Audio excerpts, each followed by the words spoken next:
Studying Cults, an interview with David Christopher Lane, Professor of Philosophy and founder of the MSAC Philosophy Group, conducted by Dr. Andrea Diem. A 40-year reflection. Can you give our listeners a little background about your work studying new religions? For the first 20 or so years of my career, I concentrated on the study of relatively new religions in India and their impact on cults in North America and elsewhere.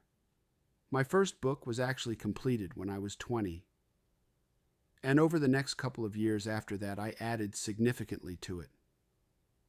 It started out as a term paper on Eckankar, but quickly evolved into a much longer study entitled The Making of a Spiritual Movement, The Untold Story of Paul Twitchell and Eckankar. This caused a major stir in the movement, and it has been widely cited for the past 4 decades, primarily because the book claimed that the founder of Eckankar had plagiarized many of his sacred writings and had lied about his past. After this, I co-founded a journal with Brian Walsh called Understanding Cults and Spiritual Movements, which was published over the span of 4 years. We did critical studies on John Roger Hinkins and the movement of spiritual inner awareness, MSIA, Adi Da, and Sathya Sai Baba, among others. It generated a lot of controversy, and at one point my life and others associated with me were threatened by John Roger Hinkins, who eventually robbed my home in Del Mar, California.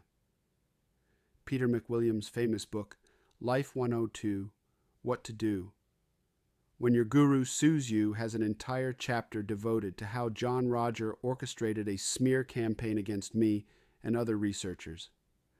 I did my MA and PhD on the history of the Radhaswami, which eventually led to my book, The Radhaswami Tradition, A Critical History of Guru Succession, New York and London, Garland Publishers, 1992. Several of my critical articles on cults were published in a library volume entitled Exposing Cults, When the Skeptical Mind Confronts the Mystical, New York and London, Garland Publishers, 1994. After securing my PhD, my focus changed, and I became interested in studying quantum theory, evolutionary biology, neuroscience, and artificial intelligence. I was particularly interested in understanding the material basis behind consciousness. I have written a large number of articles and essays on this subject for Integral World. Several books have also been published, including Is the Universe an App?, Adventures in Science and the Feynman Imperative, Matt San Antonio College, various dates, among others. I also became interested in making films when I first started teaching upper division courses on science and religion at California State University, Long Beach. This has resulted in over 100 short films on such subjects as the Einstein-Bohr debate over the implications of quantum theory, the future of artificial intelligence in the classroom, and a neurological explanation behind near-death experiences. Currently, I am in the process of finishing up a large book entitled The Library of Consciousness. How do you define the word cult?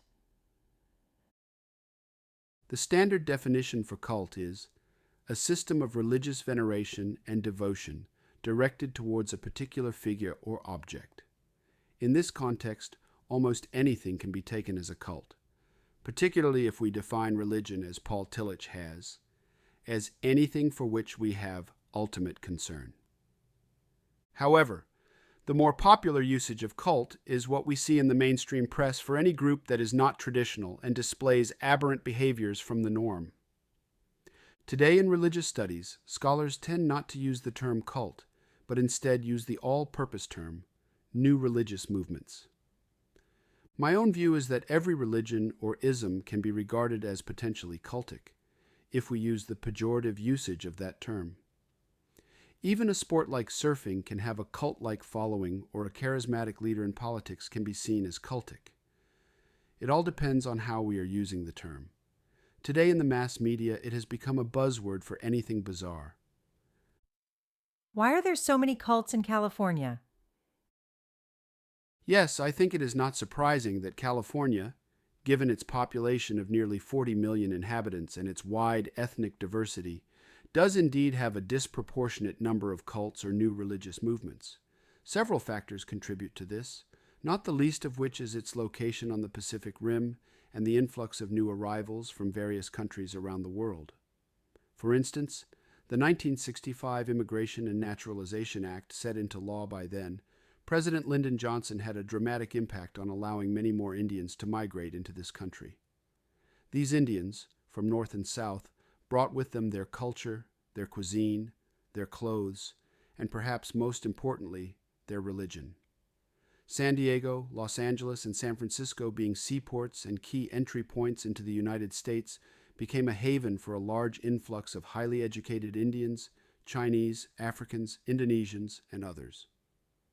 Los Angeles, in particular, has often been regarded as the Benares of America, since there are so many different faiths that have established centers there. Thus, it isn't an exaggeration to say that California has more than the lion's share of alternative religions, as well as alternative lifestyles. Besides the obvious economic and political incentives that draw so many to California, there is also a greater tolerance for different faiths and different viewpoints. Some scholars argue that any large seaport, such as San Francisco and New York, are by their very existence more open to an influx of new ideas, including religious ones, since it must cater to accepting any and all nationalities, even if some of them may at first seem strange or unusual. One can think of any host of examples, including the influence that Paramahansa Yogananda and his organization Self-Realization Fellowship has had throughout Southern California. Eckankar started in California, and others groups have blossomed here, including L. Ron Hubbard's Scientology, and Swami Bhaktivedanta Prabhupada's Krishna consciousness. What is the attraction of these cults? It is wrong to think that only a certain set of individuals are attracted to cults. The truth is more complex. Potentially anyone can be susceptible to new religious movements and/or certain cult leaders. What we have discovered is that there isn't just one type of person who joins these groups. Rather, it all depends on the time, the place, and precisely what a person is looking for, or what they feel they lack. Cults vary in how they recruit new members. I have long noticed that Christian evangelicals are very fond of trying to gather new followers by preaching on college campuses. They do this by handing out literature, usually the New Testament in paperback, or inviting undergraduates to an informal dinner or Bible study. The Hare Krishnas were famous for preaching at airports until they were banned. Others, like the Church of God, tried to bait would-be disciples by having women flirt or seduce males. Some just advertise on the internet or lure followers by offering IQ tests or personality assessments. Still others gather new followers by promising more money or more power or a better job. The best way to see how these relationships evolve is through a series of hierarchies or concentric circles. Usually, those on the outer perimeters don't witness the humanness and manipulation that goes on behind the curtain. Thus, in their innocence, they tend to think everything is honest and upfront. However, the closer you get to the cult leader, the more dangerous it becomes. Now, this isn't true for all cults or religions, but it is true for many of them. The best example I know of is the late Guru Satya Sai Baba. If you stayed on the outer circle or the lower rung of the hierarchy, you wouldn't have known that he faked his magic tricks and that he was sexually manipulating a large number of schoolboys. The same holds true for those in MSIA. The closer you got to John Roger Hinkins, the founder, the more one witnessed his numerous unethical actions. Very few disciples of Gary Olson, founder of Masterpath, know that he plagiarized some of his books in order to make money, and that he was for a long time a chain smoker of marijuana. This kind of stuff is not in their brochures, so only those on the inner circle get access to the very humanness of these various gurus. Additionally, there is no doubt that these multi-level marketing companies act very cultic in how they push their membership to secure more members and more money. We have seen this in EST, later Landmark, Insight Transformational Seminars, and Arbonne, where the real motive is to enrich the founders. Prosperity consciousness is also rampant in many Christian groups in California and elsewhere, particularly when they try to get naive individuals to tithe and send prayer money seeds. Quite frankly, many religions and cults are really fronts for a sophisticated pyramid or Ponzi schemes. What is the deeper lesson we can learn from studying about these cults? I have noticed that by doing intensive research on a few cults, particularly Eckankar, it has provided me with a window to better understand other religious groups and the various dynamics that go on under the surface. One of the things I have better understood is the need for individuals to find meaning in their lives, regardless of whether or not their particular faith is factually honest or not. In 2014, I gave a presentation to the Dialbag Educational Institute in Agra, India, focusing on the theory of meaning equivalence, ME, in religion. Here is a brief excerpt explaining it. I think the simplest reason that there are thousands of religions around the world is due to meaning equivalence, which is that any meaning is better than no meaning, provided such meaning makes one want to live an extra day. It is not really an issue of whether one religion is truer than another, or even that a particular religious system is simply made up, but rather that the believer finds something of value or solace in it. The fundamentalist Christian, Muslim, Hindu, Sikh, and Scientologist each have differing ideologies, but what they share in common is that they are each believers, and it is the act of believing, and not necessarily what is believed, that is the motivating force. This is a very obvious but nevertheless telling point that is too often obscured by a relentless focus on doctrinal differences and not on what is the same with all devotees, without exception, the brain. Also, one of the most peculiar traits I have noticed is that the sense of belonging to a tight religious community is very important and serves as an important bonding mechanism, keeping individuals within the fold, even if he or she knows that the cult or the cult leader are corrupt. In MSIA, several of the most powerful people in the organization had no such status outside of the group, and thus it was difficult for them to dissociate from the cult, since they would lose respect and status that they had within the group's hierarchy. Eckankar's founder, Paul Twitchell, was infamous for attempting to lie about his past and invent a new mythology about his life and work. We have used the term genealogical dissociation to describe how some new religions become autonomous by denying or hiding their past associations, since they want to be seen as something distinct or new or innovative. This tendency for genealogical dissociation is much more common in religion than one might at first suspect. John Roger Hinkins, founder of MSIA, has tried to downplay his association with Eckankar and their theology, even though he was clearly connected to them for a spell and highly influenced by their teachings. Ching Hai, the well-known woman guru, tried to deny for many years her close association with the notorious Shabd Yoga guru Thakur Singh, since she didn't want to be tainted by her former guru's sexual exploits. Adi Da, otherwise known as Franklin Jones, has tried to redact any and all references, even in his own autobiography, that clearly showed that he was a member of Scientology for over a year. And the list goes on. Perhaps the most surprising thing I discovered was how charisma is more or less a social construction and has little to do, ironically, with the leader or guru in question, even if disciples tend to believe otherwise. Simply put, any person, given the right social setting, can be perceived as a charismatic leader, provided that the setting and staging is done in a certain context. This would explain why outsiders to cults tend not to see what the insiders perceive. What the damaging impact of these groups and their leaders? The damage can be extensive, ranging from mass suicides, as we saw with Jim Jones in Jonestown in the late 1970s, to murder to death, threats to physical abuse, to deep psychological traumas. It all depends, of course, on the religious group in question. 3 years ago, the well-known spiritual teacher, Andrew Cohen, was forced to resign because his closest followers eventually revolted and pushed back against years of abuse and tyranny. Here is a short list of the abuses they suffered, excerpted from Hal Blacker's The A List of Andrew Cohen. Hitting, slapping, punching of students by Andrew Cohen and other students at Cohen's command. At times, a group of men was ordered by Andrew Cohen to corner and attack fellow students, and at times men were ordered to restrain a man while Cohen hit him.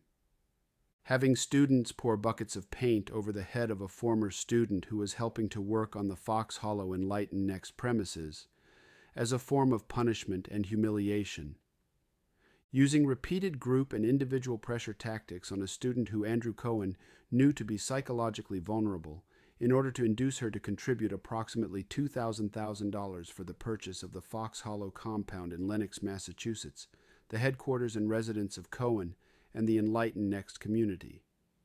Soon after meeting this student, Cohen had elicited from her that she had a trust fund and was in intensive psychotherapy 4 times per week, and persuaded her to cease her psychotherapeutic treatment. Requiring a student to visit prostitutes repeatedly over a several-week period, and to provide detailed faxed reports on these visits to Cohen, despite the student strongly expressing his strong disgust and emotional trauma over having to do this, and daily begging Cohen to be allowed to stop. Witnesses saw Cohen reading and listening to the reports of the prostitute visits with great interest, enjoying and laughing at them. Blacker's list catalogs 30 more abuses, from financial to private. What is the most common damage, however, is that the student gives up his or her critical thinking faculties and succumbs to all sorts of mind-numbing and magical ways of justifying their respective cult leaders' actions, even when they go against his or her moral antennae. Now, to be fair, I have no doubt that some members have benefited from their association with certain cults. There can be many reasons for this, but I think the primary one is due to the individual's own sincerity for improvement. The catch, though, is that the would-be disciple tends to attribute whatever benefit they derive from the group or the leader, and not where it is really coming from, their own self.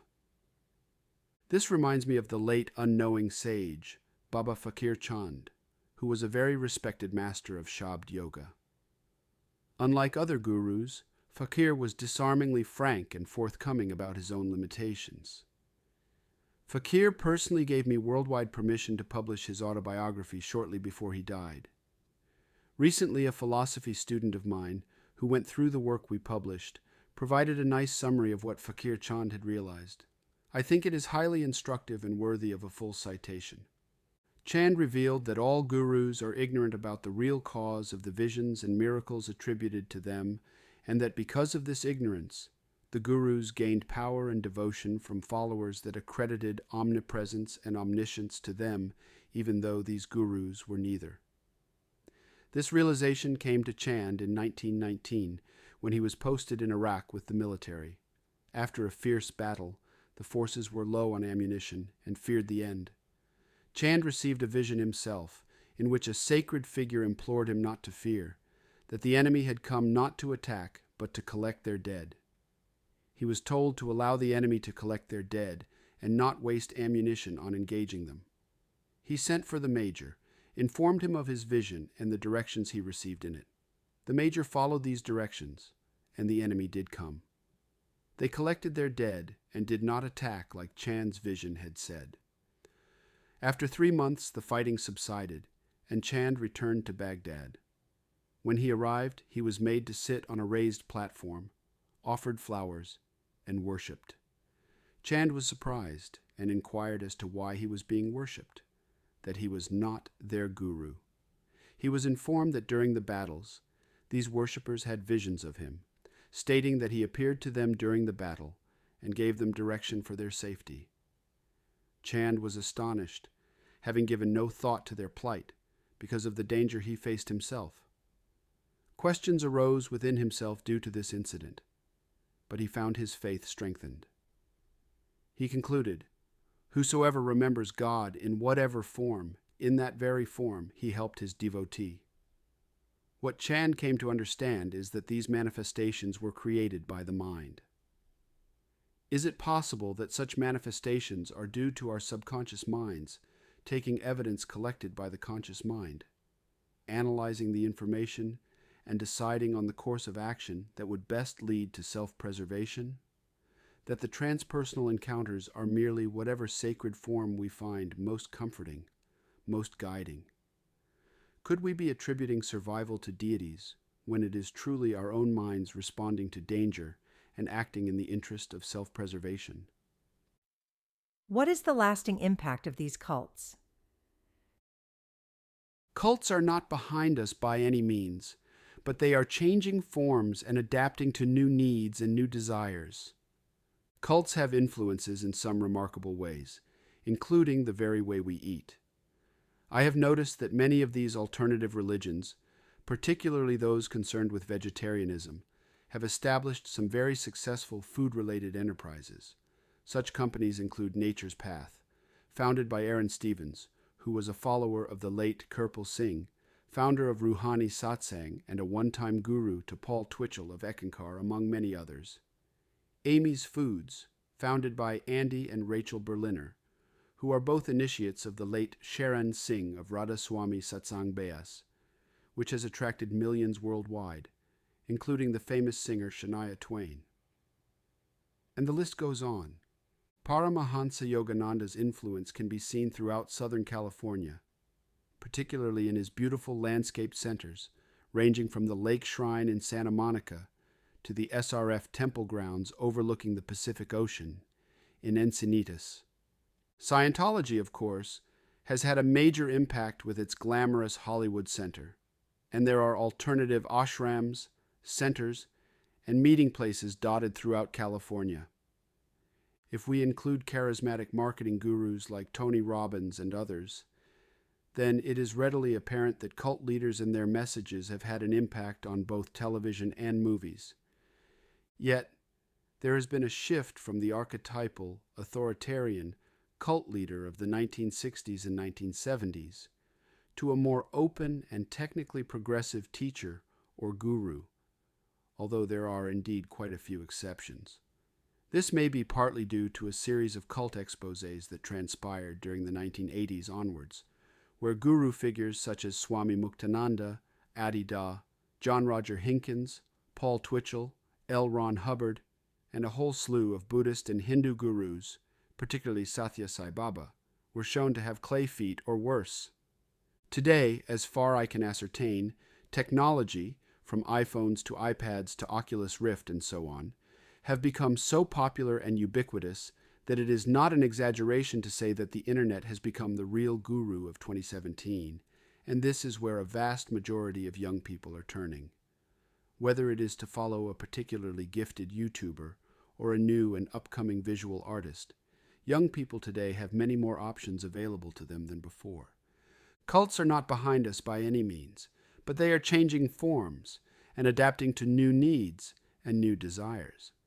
The cult of technology may be the most powerful one yet, and it is for this very reason that Elon Musk, Stephen Hawking, Bill Gates, Mark Zuckerberg, and others are very fearful of where artificial intelligence may lead.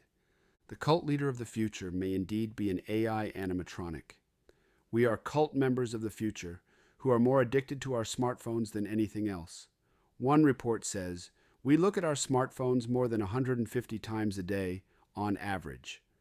So the deeper question is why the human mind tends to be obsessed or wrapped up with a certain ideal or icon or path. Given our evolutionary history, cults just change form, but do not disappear.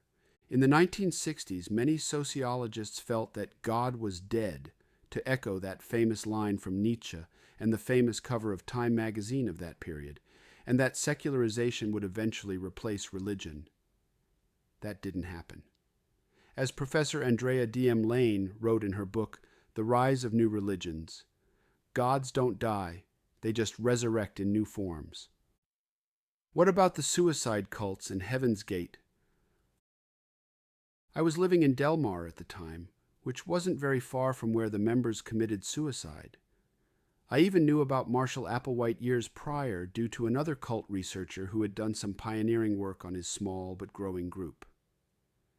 Prior to Heaven's Gate and the Branch Davidians, The mass suicide in Jonestown was the ground zero for a more critical appraisement of new religions.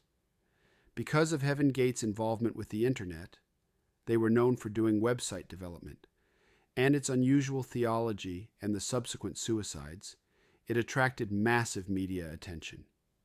In the United States, these three tragic events, from Jonestown to Heaven's Gate, have clearly impacted how the general population sees minority religions with deep suspicion. Of course, the child pedophile scandal that rocked the Roman Catholic Church and the rise of Islamic fundamentalism has probably added to a growing suspicion and skepticism of religion in general. This may partly explain why agnosticism and atheism is much more acceptable to the younger generations than it was in decades past. If the distinguished historian of religion, the late Mircea Eliade, is correct that religion is an element of consciousness and not merely a stage within it that we grow out of, then we should expect cults to persist even if the mass media presents them in the most negative light possible. With the rise of the World Wide Web, it has allowed almost anyone to start his or her own new religion. I know of a number of individuals who have started their own cults, although on average they have a minimal number of followers. Nevertheless, the dominant cults today in California are invariably Christian-related, with all sorts of denominational offshoots sprouting up in various counties, usually over leadership or doctrinal disputes. I would have put Scientology at the top of my list of cults that are dangerous, but there has been so much criticism of them now in books, films, and television that I think the public is dutifully aware of how bad an organization it can be.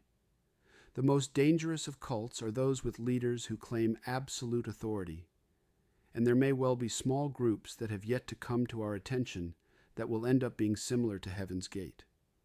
Ironically, it seems that our more established religions are even more dangerous than cults, particularly in carrying out violence or sexual abuse.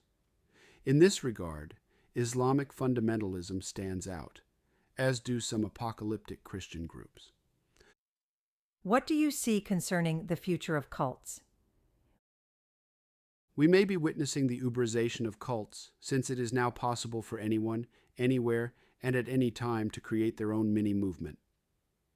I saw this first happen back in the early 1990s, where certain individuals, such as Michael Martin, now deceased, and Michael Turner, still living, started posting on various news groups that they were enlightened masters and had the ability to lead souls to higher regions of consciousness. Neither of these individuals had an organization to speak of, except that they were prolific posters on the web. I am not even sure if Michael Martin had any followers, except that he became well known for his megalomaniacal posts. Michael Turner, on the other hand, has only had a handful of students, even though he has tried to reach out for new recruits, with new ebooks and newsletters. The most alarming ongoing danger is for naive neophytes to falsely believe that another individual has supernatural power and knowledge, when, in point of fact, they have neither. The more we understand the modus operandi behind the Chandian Effect, how we mistakenly project onto others what we ourselves are doing neurologically, the less likely we are to be hoodwinked by charlatans. The problem now is that we have a flood of fake news items circulating around the internet, and unless one is a seasoned skeptic, it is far too easy now to be duped and manipulated by information that at first glance appears to be factual, but which isn't. We have seen a tremendous amount of lying in our political arenas, and the same holds true in the religious realm. Thus, the ongoing danger is in the virtual world, where it is far too easy to confuse the image with reality and derive a benefit from those who cannot distinguish the difference. I am convinced that technology and artificial intelligence will bring a whole new way to present religion. We can already see how much video gaming has changed the culture. The same will hold true with various religions, since they will try to provide a deeper and richer experience to its new recruits. Virtual reality headsets are now all the rage among technophiles. I can foresee that in the future we will have designer religions which will provide users with remarkable and converting experiences, convincing him or her of the supposed truth of that particular religion. This may seem far-fetched, but it isn't. To give one crude but telling example, think of the impact that Mel Gibson's The Passion had on audiences worldwide. And that was just a 2D film. Imagine what will happen when VR and religion intertwine. The cults of the future will be virtual, and therein lays the uncharted territory.